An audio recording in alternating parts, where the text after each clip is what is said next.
There is a moment, silent, almost imperceptible, when the foundation of the life you built begins to shift. It does not arrive with sirens. It does not shatter the sky. It slips quietly into your days, an invisible tremor under the surface, a disquiet you cannot name. The victories that once filled your lungs with pride now pass like smoke. The applause that once echoed in your chest fades before you even leave the stage. You awaken one morning, or perhaps 1,000 mornings, with a question lodged beneath your ribs. Is this all there is? Carl Jung, the mystic disguised in the robes of modern science, knew this hour well. He spoke of it not as a crisis, but as a crossing, a sacred threshold known only to those who have spent decades climbing the bright ladders the world sets before them, only to find at the summit a strange and hollow wind. Jung called this the afternoon of life, not the fading of glory, but the beginning of true illumination. And he warned gently but firmly that those who try to live the afternoon by the rules of the morning would face despair. For what was true in youth becomes false in age. What once built you now confines you. Until now, life was a gathering. You gathered knowledge, you gathered wealth, you gathered approval, identity, meaning stitched from external threads. But after 40, the soul begins its ancient rebellion. It no longer wishes to gather, it wishes to return. At first the signs are subtle, an unease in moments that should feel victorious, a hollowness in celebrations once craved, a quiet sadness in the center of pleasures once savored. You may dismiss it, you may work harder, build higher, shout louder, but the soul does not compete with noise. It waits. It waits for the moment when all your external structures, all your careful scaffolding, can no longer silence the ache.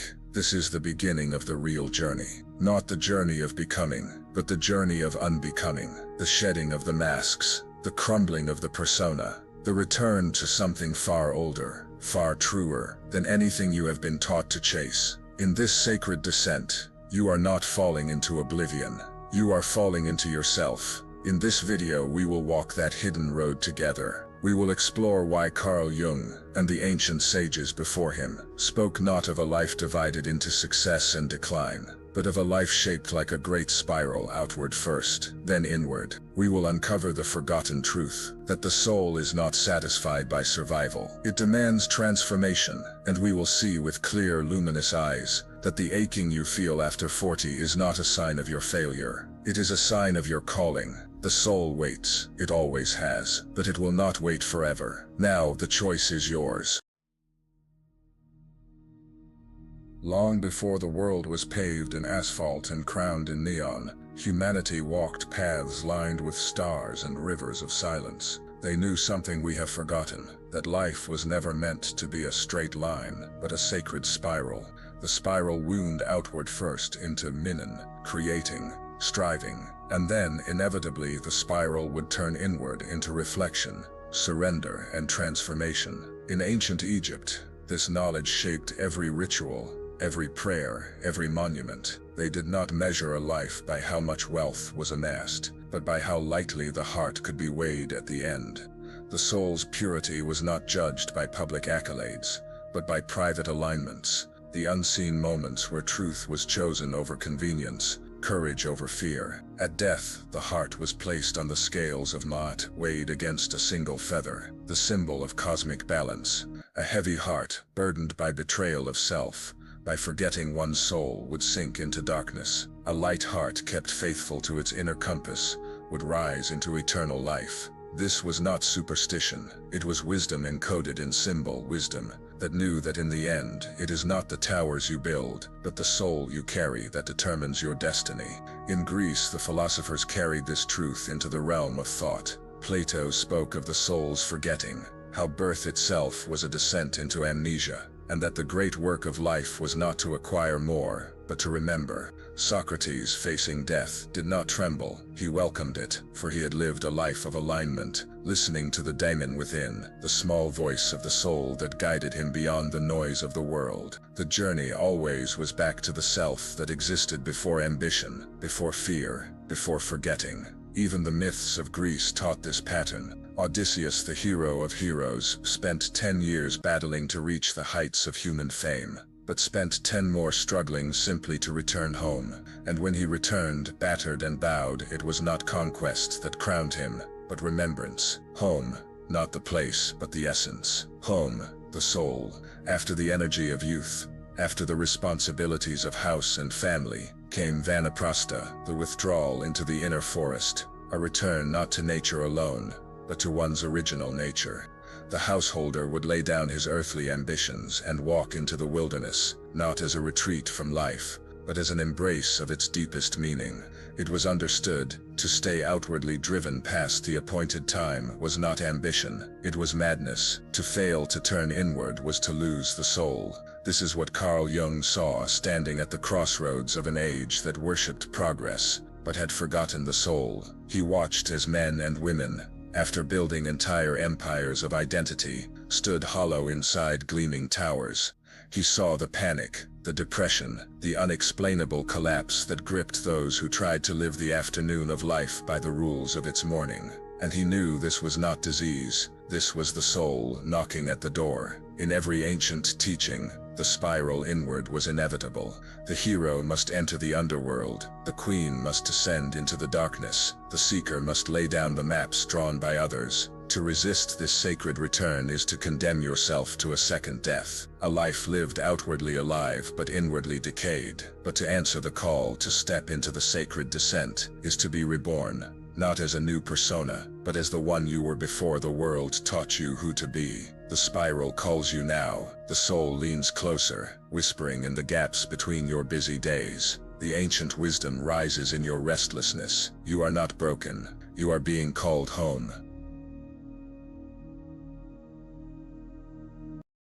The first half of life is lived outward. It is a march toward becoming someone, a name, a title, a story stitched from the hopes and fears of others. The child quickly learns what earns approval, what wins love, what summons applause, and so the masks are crafted, layer upon layer, until the face beneath is all but forgotten. You become the dutiful son, the high-achieving daughter, the rising star, the loyal worker, the perfect spouse. Each mask fits tighter, each applause echoes louder, and for a time it is enough. The world rewards you for your performance. The persona becomes your armor and your prison. You ascend the ladders, you build your castle, but the higher you climb, the thinner the air becomes. And at the peak there is no promised land, only silence. Carl Jung knew this silence. He warned that the structures which serve us in the morning of life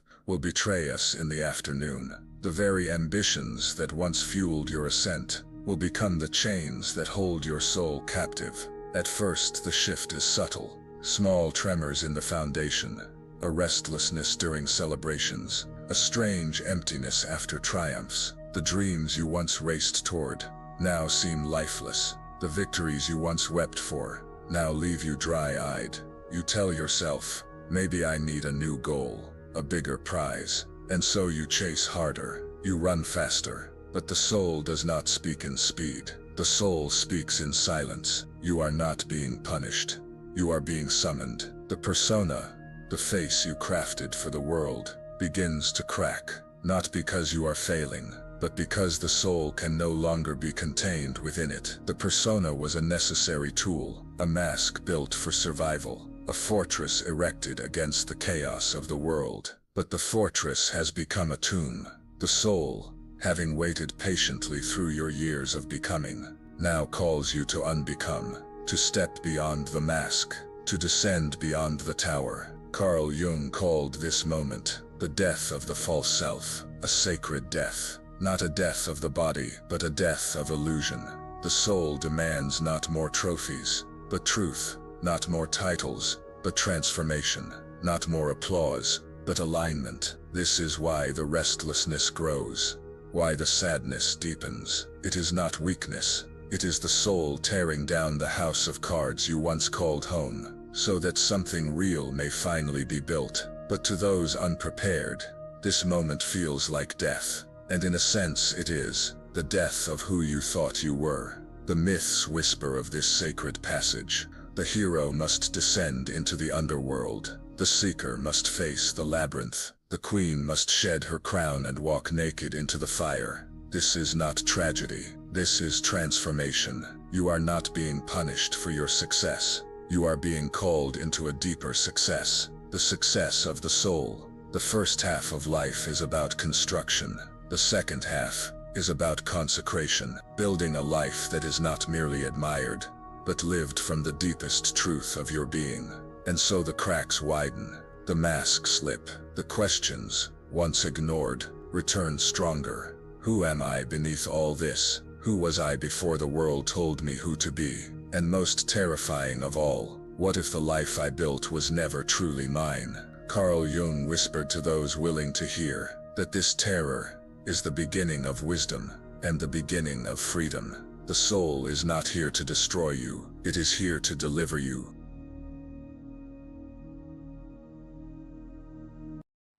There comes a moment in the soul's journey where the crossroads appear. One path glitters with familiar lights, louder achievements, bigger prizes, faster distractions. The other is cloaked in mist, silent, unknown. It is the path inward. For those who refuse the soul's summons, the choice seems obvious. They chase harder, build taller towers, shout louder into the empty night. They believe that if they can just move faster, pile success higher, drown out the whisper growing inside, they can outrun the descent. But the soul cannot be outrun. It follows, silent, patient, relentless. It speaks through the exhaustion that no vacation can cure, the sadness that no success can erase, the gnawing hunger that no new achievement can satisfy. Carl Jung warned that those who resist the inward turn condemn themselves to a life of quiet despair. Outwardly, their lives gleam. Inwardly, they rot. Joy dries up. Passion turns to ash. Even love becomes mechanical, a performance instead of a presence. This is not failure. This is starvation.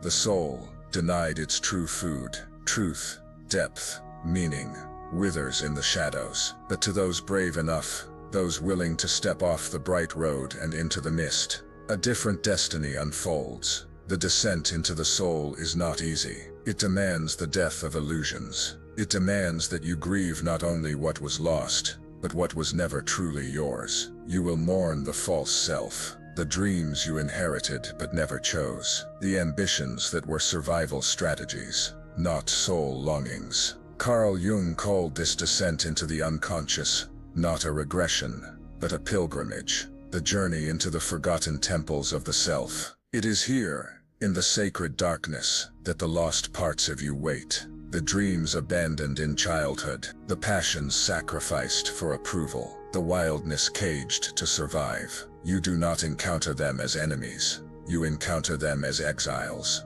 longing to be brought home.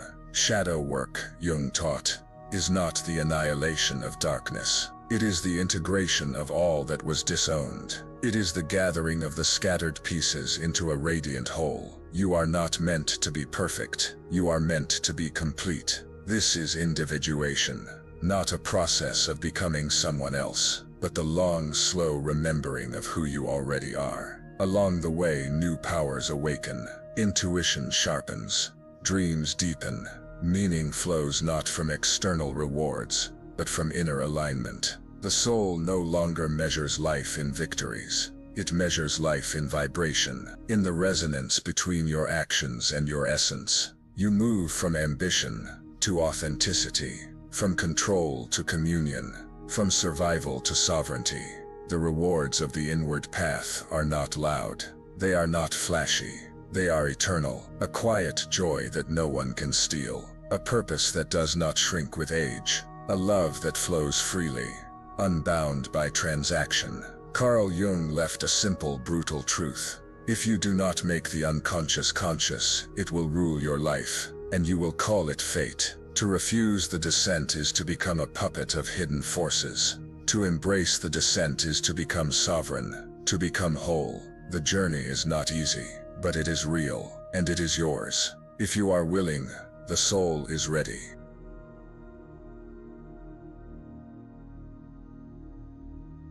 The call of the soul is not simply something to understand. It is something to live. It is not a philosophy to admire from a distance. It is a road to be walked, step by trembling step. The soul will not be reclaimed by theories. It must be reclaimed by practice, by attention, by devotion, by sacred action, woven into the fabric of your everyday life. Here are 5 ancient, sacred practices to anchor your awakening, to step fully into the second half of your life, not as a prisoner of the past, but as a sovereign of the soul.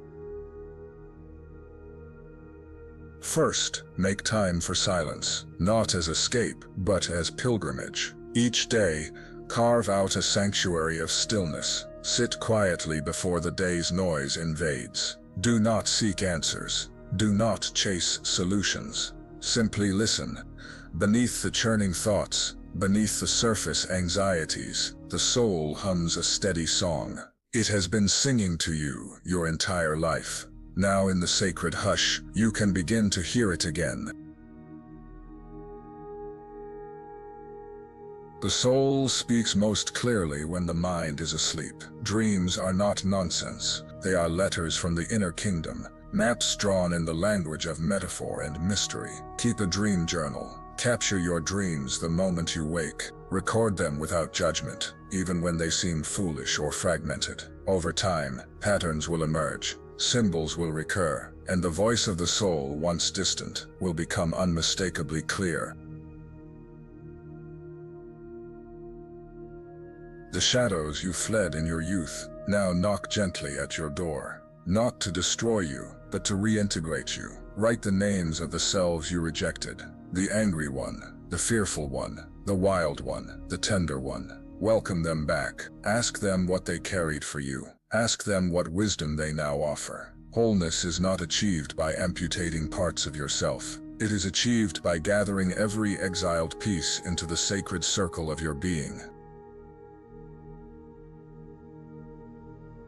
In the first half of life, goals are given to you. Success, status, stability. But now, you must set goals not from fear, but from freedom. Ask yourself, if no one was watching, what would I create? If I owed no debts to old dreams, what would I pursue? Let your goals grow from the soil of your soul, not the scaffolding of your survival. The path inward can feel lonely, and yet you are never alone. There are others, silent travelers walking parallel roads. Seek out those who speak the language of depth, those who honor silence, those who know the weight of dreams and the lightness of authenticity. Sacred companionship strengthens the soul. Find your circle, light your fires together.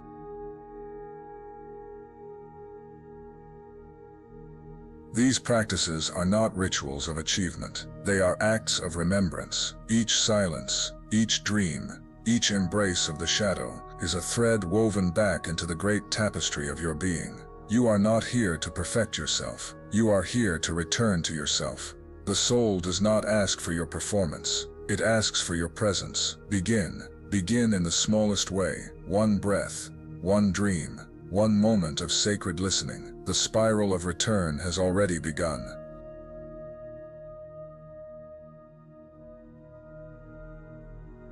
You have spent decades weaving your life, thread by thread, hope by hope, fear by fear. You built your towers with steady hands. You chased your dreams across distant horizons. You wore the names the world gave you like armor. And now, standing at the edge of the soul's invitation, you realize something the young never see. Nothing outward was ever permanent. Not the applause, not the achievements, not even the self you carefully assembled. It was all scaffolding, temporary architecture, sacred rehearsal, a necessary dream that you are now being asked to awaken from. The brutal, beautiful truth is this: the life you spent years building was never the final destination. It was the cocoon. The true flight is only beginning. The soul was never content with survival. It was never content with applause. The soul came here for something far greater. It came here to remember itself. Carl Jung, the bridge between ancient knowing and modern forgetting, tried to leave us a map that spoke not of endless ascent, but of the sacred spiral inward. He knew that without the descent into the hidden places, without the crumbling of false structures, the soul would wither unseen, like a river drying up beneath a painted oasis. Midlife is not the beginning of decline. It is the beginning of destiny, but only if you dare to answer the call. The crumbling you fear is not destruction, it is unveiling. The ache you dread is not punishment, it is prophecy. When the ladders crumble, when the crowns fall, when the applause fades into silence, it is not because you have failed. It is because you have outgrown the prison they built for you. What the world calls a crisis, the soul calls a coronation. The initiation you were born for, the holy fire you were always meant to walk through. You are not being asked to lose yourself. You are being asked to reveal yourself, to finally live the life that was yours long before you forgot. But know this, the sacred road is not paved. It will not always be clear. There will be nights when you doubt. There will be days when the old life whispers for you to return. But every step you take into truth is a step out of exile. Every breath you take in courage is a hymn sung to your eternal name. The soul does not promise ease. It promises awakening. It promises to give you something the world can never take away. A self so whole, so radiant, that no collapse can diminish it. You will not return the same. You were never meant to. You will return luminous, scarred perhaps, but sacred, battered perhaps, but beautiful, awake, alive, home. Carl Jung did not promise that the soul's path would be easy. He only promised that it would be real, and that it would be worth everything. And now the choice stands before you, more real than any crossroads you have faced before. To cling to the fading mask or to unveil the eternal face beneath. To sleepwalk through the second half of life, or to walk it as a sovereign soul returned to its throne. The spiral of return is turning. The gates are creaking open. The river of destiny flows inward. The soul leans closer, breathing ancient songs into your sleeping heart. The stars wait, the winds wait, the earth itself waits for you to remember. The soul has waited. It waits still, but it will not wait forever. The journey is not ahead. The journey is now. The only question that remains is soft, infinite pause, sacred silence. Will you cross?